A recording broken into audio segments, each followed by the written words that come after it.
What is going on, Jaguars fans? Hey, welcome back into the Fan Cave. We've got a great season ahead of us. We've got Trevor Lawrence. Let me start there. We have Trevor freaking Lawrence. Let's start with that. That is an incredible thing to start our season off with. And we have Trevor Lawrence going up against arguably one of the worst secondaries in the National Football League. On top of that, one of their best secondary players is going to be suspended for this game. So, hey, let's roll right into the offense because we have Trevor Lawrence playing against a very poor secondary.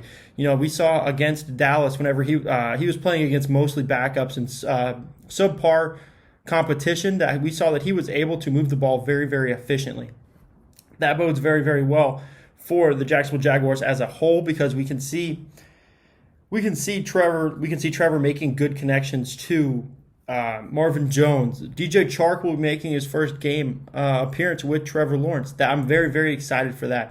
You want to talk about somebody that has the ability to stretch the field, but also can be that possession receiver. DJ Chark is that. Hopefully he can get this injury bug under control. Hopefully it doesn't nag into the season. If it does, hopefully Urban and the sports performance team can get that rehabbed, get him ready to go for hopefully what could be a playoff push season. I'm not expecting it in the slightest, but if it happens, I want DJ Chark ready because we all know back in 2017 when Allen Robinson was injured, man, that AFC Championship game is a different game if Allen Robinson's there. But I digress on DJ Chark. Overall, the wide receivers should be having a field day here. They should. I'm going to come right out and say it. You want to talk about how Bradley Roby is suspended for this first game. That is arguably their number one corner. Next up, you're talking about Vernon Hargreaves. He seemed to bounce around from team to team after he was drafted, and I believe the same draft as Leonard Fournette was. Don't quote me on that, but I believe that was around the time frame when Vernon Hargreaves was drafted. Now, he has not been the first-round talent that he was sold to be coming out of the University of Florida. So I'm A-okay with seeing Marvin Jones, Laviska Shenault, DJ Chark bullying him all game long because Trevor has shown that he can throw wide receivers open, and that's one of the biggest things that a corner can struggle with is protecting against a wide receiver getting thrown open, because that is what they can't defend, is that open space around them. And so I'm very excited to see what our wide receivers can do against the very poor secondary of the Houston Texans. Now, I talk about the secondary. I'm going to talk about the defensive front seven as well. You talk about the Texans, you want to think of the top three names that you think of with that franchise. Deshaun Watson, DeAndre Hopkins, J.J. Watt. They no longer have J.J. Watt. It is honestly just the Whitney Merciless show at this point. I believe they have their one inside linebacker coming back. That is going to be it for big names outside of Whitney Merciless. That linebacker had about 120 plus tackles. So good for him. Is he going to be able to have that same success against this team? Another great thing is James Robinson rushed for over 1,000 yards against stacked boxes because we had nothing going on in the passing game. Now we have Trevor Lawrence. Defensive coordinators are going to have to respect the fact that Trevor can push the ball down the field. We didn't have that with Glennon, Luton, and Minshew last year, but we do with Lawrence. So we're going to see extended secondary backfields. We're going to see less men in the box, so that means James Robinson is going to have a better day rushing the ball. Last year against the Texans secondary, he averaged just about 3.8 yards a carry.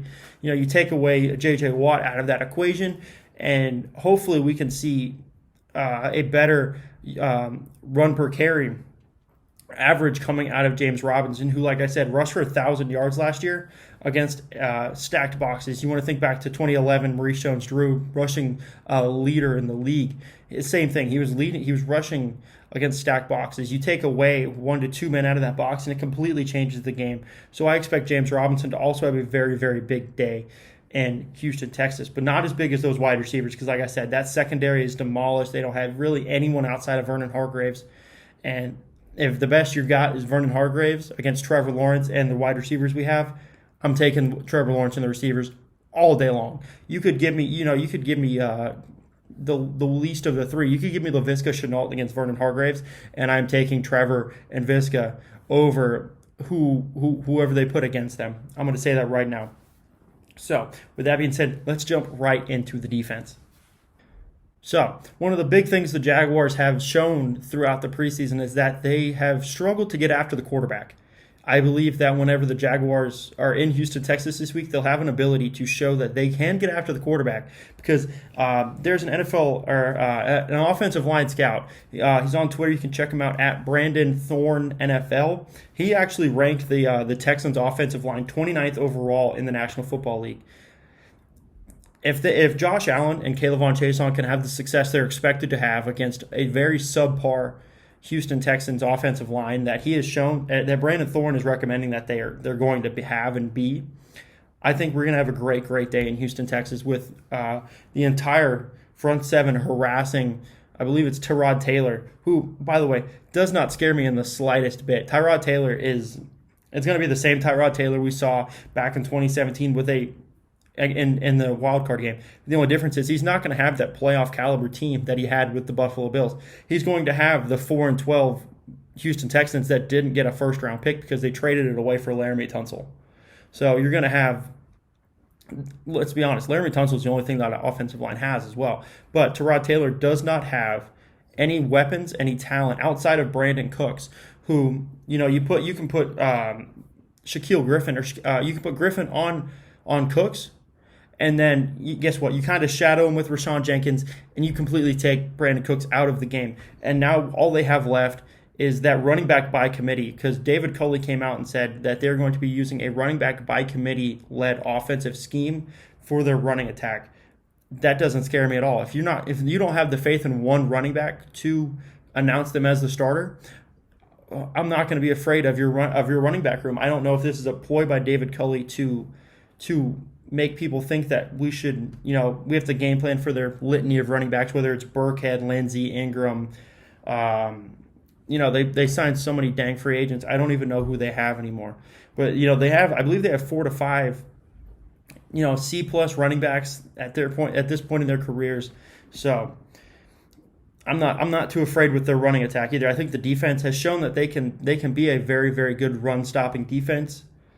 I would absolutely expect this to be shut down offensively. I don't think Tyrod Taylor is going to get much of anything done against the secondary, and I don't believe that this running back by committee thing that David Culley, the Houston Texans head coach, is trying to roll out is going to work at all either. I believe this front seven is built to stop the run now. That was one of Urban's biggest complaints coming into this 2021 Jacksonville Jaguar season, is that they need to be able to stop the run. Now, if they can do that, this game is over. If they can do those two things, shut down Brandon Cooks with just a Griffin and then a Jenkins over the top or a Cisco over the top, and then shut down this running game by committee, this is a very, very easy game in Jacksonville on Sunday, and by all accounts, this should be a very easy game. Now, I say that, and I want to say that I expect the score for this game to be somewhere in the neighborhood of 27-ish points, 27 to 30 points, to 10 to 13 points for the Texans. So I have the Jaguars winning by about 2.5 scores, and because I believe this game's going to get out of hand very quickly for the Houston Texans. I think with Trevor being able to extend the field against this bad secondary and then slowly just bleed clock with James Robinson, and then Tyrod Taylor not being able to get the offense going the way that they're hoping to get it going, I think it's going to be a long day for you Houston Texans fans. It's going to be a wonderful day to usher in the Trevor Lawrence era in Jacksonville. So I say that 27-13 is going to be my final prediction on who I think is going to be winning this game and by what margin. Now, I do have Trevor throwing about 30 passes in this game. It's going to be about 280 for one score. I'm not expecting him to have, a crazy day in the red zone. I'm expecting that to be James Robinson all day long, because we don't have world beaters with speed. We don't have that incredible home run threat, but we have down the field threats. What I mean by that is we don't have players that can stretch the field all the way to the end zone. We have them that they're going to get a good 30-40 yard pass, and that's going to be an incredible increment to move the ball down the field. Now, I do have James Robinson getting about 20 touches in this game, about 115 and 2 scores, because I expect them to have a lot of their plays come from the red zone or from the Houston Texans 50 rather than their 50. So I say that wow, what just happened there? Okay, I'm back. And then I expect Marvin Jones to average. I expect him to kind of be the leading receiver for the day. I'm expecting maybe like 8 to 10 targets with about 6 to 8 catches. I think that, maybe just a drop pass or a bad throw, maybe they're shadowing with their safety, what have you. Maybe 6 to 8 catches with about 90 yards and that one Trevor Lawrence touchdown. So that's what I believe is going to be happening in Houston, Texas. I have the Jaguars winning 27-13. It's going to be a great day if you're a Jacksonville Jaguar fan, considering the fact that you're going to usher in the Trevor Lawrence era of Jaguars football with a win against a divisional rival, and we're going to be 1-0 in the division against a divisional opponent. So we're going to be a great step up to potentially be a AFC South playoff contender for this 2021 Jacksonville Jaguar season. Now, if you did enjoy the video, I would love for you to leave a like, share the video, as well as subscribe to this channel, Jags Fan Cave, as well as follow me on Twitter at Jags Fan Cave, because I'm constantly posting great content on Twitter as well. I'm constantly posting polls. I want this to be a Jaguar-centric channel, and without you, this channel is nothing. So I want to thank you for watching, and as always, stay safe and go Jaguars.